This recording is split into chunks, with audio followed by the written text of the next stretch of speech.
bopping and stepping on the same dance. You must be sniffing glue. What it was, y'all, this is how it went down. This the real deal, Holyfield. What went down was, you had your boppers, which were grown adult black people. They work in CTA, whatever, maybe nurse doctors or whatever. They were grown people. We were kids. And we got enticed by watching James Brown dance, and we started putting our own little flavor into what they called the bop.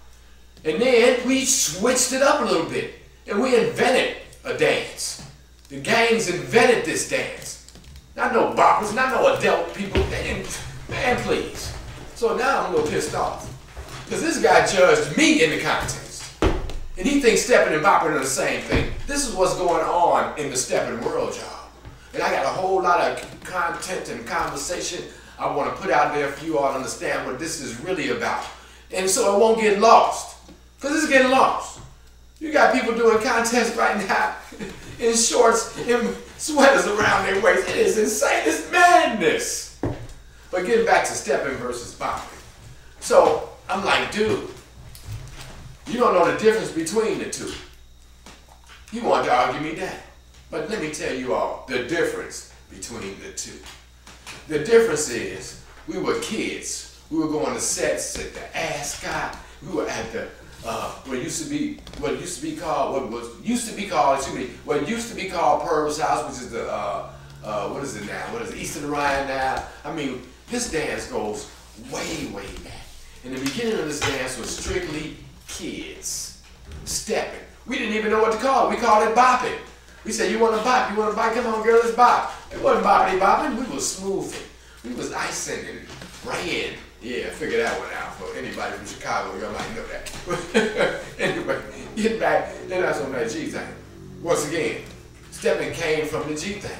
Bopping came from, you know, older folks, our parents working, you know, doing their thing. They weren't out there in them streets. The basic people that was doing this dance were considered, and boppers made sure that we were considered street thugs and project niggas and stuff like that. Yeah, I said it because that's what they used to say. I was at sets at times where these boppers were sitting there, these adults or close to adults, and you know, some of them real thugs was out there on that floor getting down, and they got their noses up in the air. Really, black folks, noses up in the air. Don't even make sense. That's an oxymoron. But anyway, and I did say moron. But anyway, I'm at the set and these people are getting down. They getting down. They James Brown getting down. And these two people over here going, These were boppers. Their exact words was, oh, that's that ghetto project shit. That's what they said. Ghetto project shit. So, okay. That ghetto project shit. So, once again, I'm just saying, like I said before, there has to be a difference. There is a difference. The only reason boppers connected with steppers was because stepping had taken over. So now they want to take credit for inventing the dance. Saying it was the same moves. It's the same thing. It's not the same thing. Anyway, I'm going to show you all some videos of difference. That's the next video coming up. I'm going to show you all. Is that a fly flying around? That must be a bopper. Man, because I'm telling the truth, Ruth. You see what I'm saying? So understand this, y'all. There's a difference between stepping and bopping.